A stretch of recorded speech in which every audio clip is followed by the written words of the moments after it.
Hello, मी प्राची आणि आज आपण पाहूया गोव्याच्या जेवणातील एक खास रुचकर डिश. समुद्राच्या गाभाऱ्यात वाढला पापलेट मासा, मच्छीमारांच्या जाळ्यात अलगद सापडला. बोटीतून प्रवास करून गेला बाजारात, गोवेकरांच्या ताटात सजला रुबाबात. जाळ्यात अडकला पण मन जिंकून गेला, मार्केटहून घराघरात अभिमानाने आला.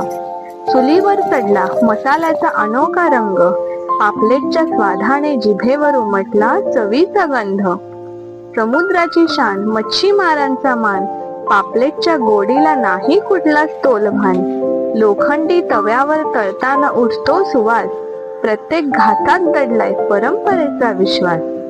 समुद्र ते चूल हा प्रवास अनोखा, पापलेटच्या चवीने जिभेवर उमलतो लोभस फुलोरा. गोवेकरांसाठी ही केवळ डिश नाही रे, तर संस्कृतीचा अभिमान